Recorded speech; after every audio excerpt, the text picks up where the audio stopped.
2018년도 입시의 가장 큰 차이점은 학교별로 이제 한 군데를 밖에 지원을 하지 못한다는 것입니다.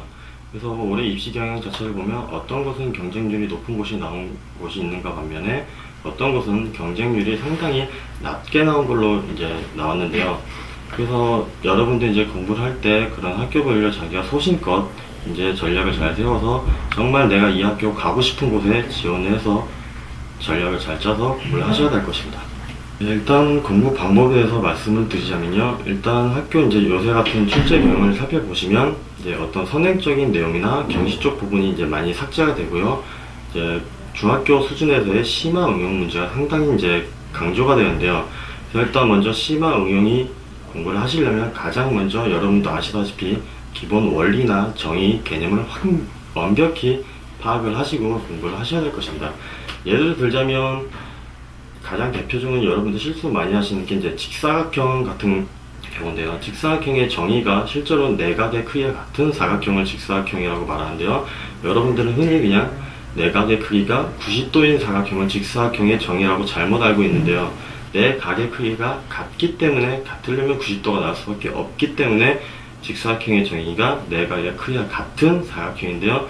흔히들 여러분들이 이런 정의나 이런 정리의 차이점을 구분짓지 못하기 때문에 흔히들 시험을 보실 때 그런 부분에서 많이 실수를 하게 됩니다. 그래서 정의와 정리 이 개념 자체를 완벽히 구분지어서 확실히 판단하고 계셔야 될 것입니다.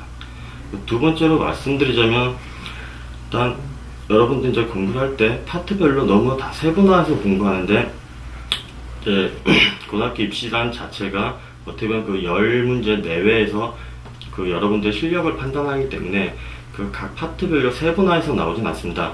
그래서 각 학년마다 연관성 있는 파트를 한데 묶어 공부하십시오. 예를 들자면 중1 때는 이제 방정식의 개념을 배웠다면 중2 때는 연립방정식, 중3 때는 2차 방정식이 나오고요. 그래서 방정식끼리 한데 묶어서 공부하시고요. 그 도형적인 이제 말씀을 드리자면 1학년 때는 이제 합동을 배웠다면 2학년 때는 닮음, 그 합동과 닮음을 이용해서 중3학년 때 이제 피타고라스의 정리에 관한 내용을 배우게 됩니다. 그래서 중1 것 따로, 중2 것 따로, 중3 것 따로 공부하지 마시고요. 이런 비슷한 연관성 있는 파트를 한데 묶어 공부하시는 게 상당히 도움이 되실 겁니다. 그리고 마지막으로 이렇게 연관성 있는 파트를 공부를 하셨다면 서로 연관성이 없는 파트끼리 묶어서 공부를 하십시오. 예를 들자면 여러분들이 가장 어려워하는 파트가 이제 함수 파트인데 실질적으로 그런 입시 문제에서는 함수 파트가 다른 집합이나 방정식이나 연관돼서 많이 나오게 됩니다. 함수라는 자체를 정의역과 공역으로 나누어 보자면 집합의 의미가 되겠고요. 또 함수라는 자체가 어떤 대상과 대상의 관계 설정을 의미하는 것인데 아무래도 이제 수학적으로 보자면 식으로 많이 나오게 되는데 그 식 자체는 1차식과 2차식으로 나오게 되고요. 또 예를 들자면 정의역에서 어떤 특정한 원소가 공역에 있는 특정한 원소로 갈 확률을 얘기할 때는 또 확률 문제가 되고요.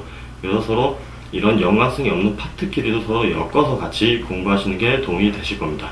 일단 가장 당부해주고 싶은 말은 제 주위에서 보면 꼭 공부는 평소에 잘하는 아이들이 시험 때 약한 아이들인데 그런 아이들은 이제 마인드적인 측면이 시험에 대한 스트레스, 여러 가지 압박이 와서 이제 그런 실수를 많이 하게 해서 긴장을 많이 하게 되는데요. 물론 가장 좋은 방법은 긴장을 없애면 상당히 좋겠지만 긴장을 없앨 수는 없거든요. 시험 자체는 당연히 어떤 스트레스와 그 시험에 대한 긴장감이 올 수밖에 없기 때문에 없애지 못한다면 최대한으로 줄일 수 있도록 해야 됩니다. 줄이려면 어떻게 해야 되냐? 당연히 어떤 자신감이 가장 가득 차야 되는데요. 그 자신감이 넘치려면 말 그대로 평소 때 그 부단한 연습과 수많은 문제를 이제 풀어봐야 되겠고요. 그리고 여러분들이 시험장에 가서 가장 먼저 이제 실수하는 게 뭐냐면 문제의 첫 줄을 읽지 못하고 두 번째 줄부터 읽어서 흔히 문제에 대한 실수를 많이 하게 되는데요.